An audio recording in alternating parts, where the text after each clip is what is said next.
What if the transformation from lead into gold was never really about metals at all? What if it was about you? And what if I told you that modern chemistry, Renaissance mysticism, and ancient Egyptian ritual were all part of the same great story? Alchemy has captivated the human imagination for millennia, blending the practical manipulation of matter with the profound quest for spiritual transformation. To set the stage, let's examine the origins of the word. The term alchemy is said to derive from the Arabic al-kimiya, which some scholars say preserves the Greek kimiya, meaning fusion or alloying metals, first attested in a decree of Emperor Diocletian against the old writings of the Egyptians around 300 CE, while others suggest a connection to the Greek chyma, meaning that which is poured. Its origin is debated, with further scholars also tracing it to Kem, the ancient Egyptian name for Egypt, meaning black earth, alluding to the fertile Nile Delta. This etymological lineage is likewise preserved in the modern word chemistry. Together, these linguistic connections indicate that the word alchemy represents a convergence of linguistic, cultural, and esoteric currents that traveled from Egypt through Greece and Arabia to medieval Europe. Today we begin our exploration of alchemy, a discipline that straddles the boundary between metallurgy, philosophy, mysticism, and science. Alchemy was far more than the attempt to turn base metals into gold. It was the pursuit of transformation of both material substance and of the human soul. To fully grasp its origins, we must turn to late antiquity, that liminal age between the classical and medieval periods, when philosophy, experiment, and ritual were woven together in the laboratories and sanctuaries of the Mediterranean world.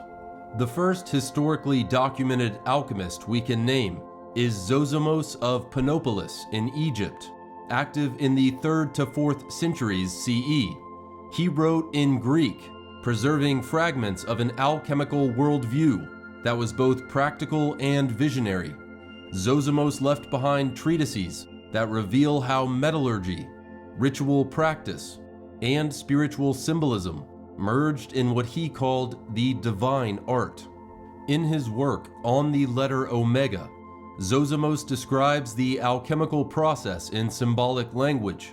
Zosimos begins, "The composition of the waters, and the movement, and the growth, and the removal and restitution of bodily nature, and the splitting off of the spirit from the body, and the fixation of the spirit on the body, are not operations with natures alien one from the other, but, like the hard bodies of metals and the moist fluids of plants, are one thing, of one nature, acting upon itself.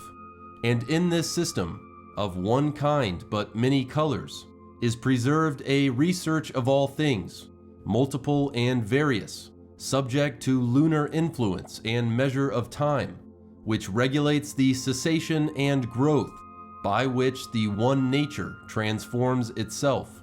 This layered symbolic outline of the alchemical process is immediately followed in Zosimos's vision by a vivid allegorical scene, illustrating these principles in narrative form. Zosimos writes, "Being afraid, I woke and considered, is this not the composition of the waters? I thought that I was right, and fell asleep again. And I saw the altar in the shape of a bowl, and water bubbled at the top of it, and in it were many people endlessly, and there was no one whom I might question outside of the bowl. I went up to the altar to view the spectacle, and I saw a little man, a barber, whitened with age, and he said to me, 'What are you looking at?' I answered that I wondered at the boiling water, and the men who were burning but remained alive. And he answered me, saying, 'The spectacle which you see is at once the entrance and the exit and the process.' I questioned him further, 'What is the nature of the process?' And he answered, saying, "It is the place of the practice called the embalming. Men wishing to obtain virtue enter here and, fleeing the body, become spirits." Taken together, Zosimos' technical description of purification and his visionary allegory reveal that alchemy was never merely a chemical procedure, but a spiritual drama in which matter and soul undergo parallel transformations. For Zosimos, alchemy was not only about alloys or tinctures, it was a spiritual purification enacted through the manipulation of matter. The practitioner mirrored in his own soul the transformations observed in the vessel. This complex insight from Zosimos reveals how the legacy of alchemy extended far beyond Western esotericism, shaping not only mystical traditions, but also the very frameworks through which we interpret the human psyche and its transformations. So, how did alchemy evolve past Zosimos? How did it make its way back into Europe? And what role did alchemy play in shaping the evolution of Western thought? By the 7th century CE, several hundred years after Zosimos, alchemy had emerged as a discipline that was as mystical as it was technical. These ideas subsequently entered the Islamic world, where thinkers such as Jabir ibn Hayyan, known in Latin as Geber, systematized the art of alchemy, embedding it within a Neoplatonic framework of emanation and return. In his Kitab al-Sabin, in English called the Book of 70, he writes, "The aim of the philosopher is to perfect the soul first, and only then the body of matter." Thus, the spiritual dimension remained central to alchemical practice. Around the beginning of the 10th century, texts such as the Turba Philosophorum, also known as Assembly of the Philosophers, were composed in the Arabic-speaking world. Later translated into Latin, this compilation of Arabic alchemical sources became one of the earliest texts to influence European alchemy. It presents dialogues among ancient philosophers like Pythagoras, Anaxagoras, and others, interpreting cosmology through alchemical doctrine. Arabic authors of the medieval period engaged deeply with Greek philosophy because of the intellectual project of preserving, interpreting, and transmitting classical knowledge. This work transmitted Hellenistic and Arabic alchemy into medieval Europe.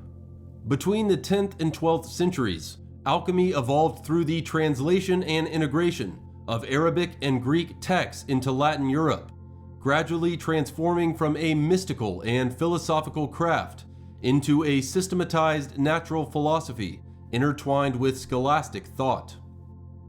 In the 13th century, figures like Albertus Magnus, Thomas Aquinas, and Roger Bacon explored alchemy. Albertus Magnus, though skeptical of literal gold-making, acted as a bridge between classical natural philosophy and alchemical practice, legitimizing the study of chemical transformation within the scholastic framework and significantly influencing the European alchemical tradition. His empirical approach validated the study of materials and substances, positioning him as a foundational figure in the intellectual development of medieval alchemy. Thomas Aquinas, a student of Albertus Magnus at the University of Paris, engaged with alchemy as a legitimate inquiry into the hidden properties of creation, aligning it with Christian theology. The treatise Aurora Consurgens is an alchemical text often attributed, though uncertainly, to Thomas Aquinas. This work was central to Carl Jung's work on alchemy and the individuation process. Jung viewed the text, which describes visions of the mystic marriage and the problem of opposites, as a symbolic expression of unconscious psychic contents. It blends biblical exegesis with alchemical allegory, portraying the philosopher's stone as both Christ and the unification of contraries. Its illuminations provide some of the richest Christian alchemical imagery. While both Albertus Magnus and Thomas Aquinas are remembered for theology, their engagement with alchemical writings shows us how deeply entangled science, mysticism, and religion were in the scholastic worldview. Roger Bacon, intellectually influenced by Albertus Magnus, though not a direct student in the same sense as Thomas Aquinas, linked alchemy to optics and experimentation. Bacon, in his Opus Tertium, defended experimentation itself, noting, "Without experiment, nothing can be adequately known." For Bacon, alchemy demonstrated the power of empirical investigation to unveil divine order. In the 14th century, alchemy in Europe became increasingly practical and experimental, with treatises emphasizing laboratory techniques, the preparation of medicines, and the pursuit of the Philosopher's Stone, while still maintaining symbolic and spiritual dimensions. Nicolas Flamel was a 14th century French scribe and manuscript seller who, in the centuries after his death, developed a legendary reputation as an alchemist who successfully created the Philosopher's Stone and the elixir of life, thereby achieving immortality alongside his wife Perenelle. In the 15th century enters George Ripley, an important English alchemist whose Ripley Scrolls deeply influenced European iconography of the great work.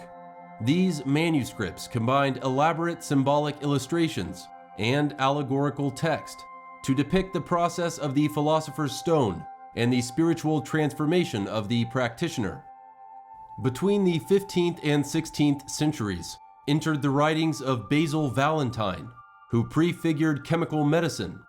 Valentine, whose name is likely a pseudonym, was reported to author influential alchemical treatises such as the Triumphal Chariot of Antimony, which synthesized mystical Christianity with practical laboratory operations. In the 16th century, influenced by Basil Valentine, a Swiss physician, alchemist, theologian, and philosopher named Paracelsus deepened this union of medicine, philosophy, and esoteric symbolism. Paracelsus revolutionized alchemy by insisting it was not only about metals, but about healing the human body and soul. He insisted that the true physician must be an alchemist of both nature and spirit. For Paracelsus, alchemy was a divine art of extracting what he called the archeus, the vital essence of nature, to restore harmony between the microcosm of man and the macrocosm of the cosmos. 9 years after the death of Paracelsus in 1541, the anonymous 16th century text, Rosarium Philosophorum, meaning Rosary of the Philosophers, printed in Frankfurt in 1550, is renowned for its series of woodcuts depicting the conjunctio, or mystical union of opposites. Its allegories illustrate the marriage of king and queen, symbolizing the integration of spirit and matter within the work. In the latter half of the 16th century, Edward Kelley provided alchemical attention. Kelley's contribution to alchemy lay less in systematic theory than in his notoriety as the scryer of John Dee, the Elizabethan mathematician and advisor to Queen Elizabeth I. Kelley made sensational claims of metal transmutation with a mysterious red powder, which fueled both fascination and skepticism about alchemy in Renaissance Europe. In the year 1613, in a book titled Occulta Philosophia, we read the famous alchemical motto, Visita interiora, terrae rectificando, invenius occultum lapidum, which translates from Latin to English as, visit the interior of the earth, and by rectifying, you will find the hidden stone. The earth here is not just literal soil, but the interior of one's own being. The hidden stone is the Philosopher's Stone, symbolizing ultimate wisdom, immortality, and the perfected self. Thus, alchemy mirrored initiation. Matter was refined, but so too was the soul. In the late 16th and early 17th centuries, we find the works of Michael Meyer, a Rosicrucian alchemical writer. His work titled Occulta Philosophia, published in 1617, is one of the most sophisticated emblem books, the name given to literature collecting allegorical illustrations with accompanying explanatory text. In the 17th century, we find the mysterious Silent Book, or Mutus Liber, published 1677. This work is composed entirely of symbolic plates with no written explanation. It illustrates the alchemical opus through imagery of distillations, unions, and celestial influences, demanding contemplative reading rather than discursive instruction. Yet, behind all of these allegories and experiments lies a deeper pattern, one that echoes across mystical traditions. Alchemy describes the process of transformation as first breaking down the old self, then refining and illuminating what remains, and finally achieving a reintegrated state of wholeness united with the divine. One of the most fascinating features of alchemy is its symbolic process. The alchemical opus was described in stages: nigredo or blackening, albedo or whitening, citrinitas or yellowing, and rubedo or reddening. In many later accounts, citrinitas was omitted, leaving the threefold sequence of black, white, and red. The nigredo or black stage represents dissolution, decay, and the death of both matter and the ego. The albedo or white stage signals purification, clarity, and illumination. Finally, the rubedo or red stage completes the work with integration and wholeness, often symbolizing union with the divine. The alchemical path of nigredo, albedo, and rubedo may be understood in the following terms: the blackening as the initiate's descent into the underworld, like Orpheus in the Mysteries, or St. John of the Cross's dark night of the soul. The whitening as the purification of the soul, akin to the Corpus Hermeticum's call to shed the dross of matter. And finally, the fiery red resurrection into wholeness, echoing the Rosicrucian dawn, where the black sun gives birth to the red rose of illumination. In the Rosarium Philosophorum, mentioned a moment ago, these three stages are explicitly referenced. Nigredo or blackening is described as follows: when you see your matter going black, rejoice, you are at the beginning of the work. Albedo or whitening is described next: if you will not clean the impure body and make it white, and give back to its soul, you will have accomplished nothing in this magistry. And finally, the rubedo or reddening is described thus: they have called it water of their purification or putrefaction, and they spoke the truth, because it is purified by their water, or purified from its blackness. It is washed, and it maketh it white, and afterwards red. So why should alchemy matter to us today? While it may seem like a strange prelude to modern chemistry, alchemy was never merely about material experiments. It was about the union of science, myth, and spirituality. Alchemy carried within it Egyptian ritual, Greek philosophy, Islamic scholarship, and Christian mysticism. It is the story of human beings trying to read the cosmos, not only in the stars above, but in the metals, herbs, and transformations of earthly matter. Alchemy's legacy gave birth to modern chemistry in laboratories, but it also seeded Western esoteric traditions. Its symbols, from the Ouroboros serpent to the Philosopher's Stone, echo in Hermeticism, Rosicrucianism, and Freemasonry.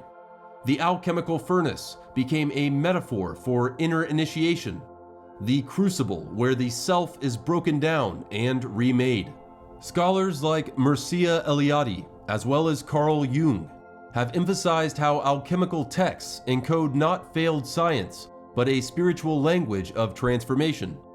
Eliade, in his work The Forge and the Crucible, says the following: the alchemist takes up and perfects the work of nature, while at the same time working to make himself.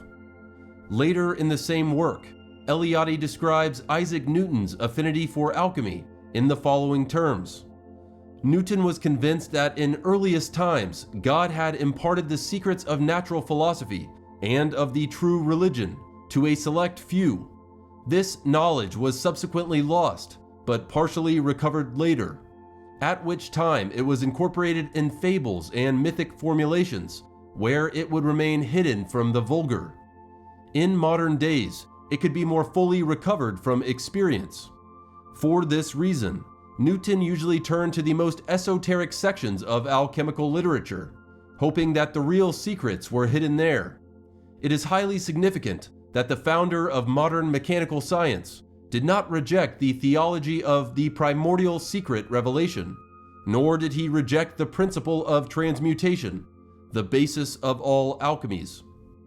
Carl Jung, the Swiss psychiatrist and psychologist, says the following regarding the art of alchemy in his work Alchemical Studies from 1967. Although chemistry has nothing to learn from the vision of Zosimos, it is invaluable to modern psychology. Jung's work demonstrates the continuity by which alchemy's symbolic language has been read as a map of psychic transformation. Alchemy is more than the forerunner of chemistry. It is a record of humanity's search for transformation, not only of the world, but of the self. It is an art of seeing spirit in matter, and matter in spirit. In China and India, alchemy developed as a complementary pursuit of spiritual immortality and medicinal transformation, paralleling the alchemists of the Western esoteric tradition and their focus on the union of material transmutation and inner spiritual refinement. The desire to turn base matter into gold is only the surface. Beneath it lies the greater dream of turning the base impulses of human nature into wisdom, compassion, and illumination. In our next video, we will explore how the same impulse that led alchemists to map the soul's purification through metals led the Jewish mystics of the Kabbalistic tradition to chart creation itself through the 10 sephiro of the Tree of Life. Both systems seek to answer the same question: how does the human being ascend to union with the divine?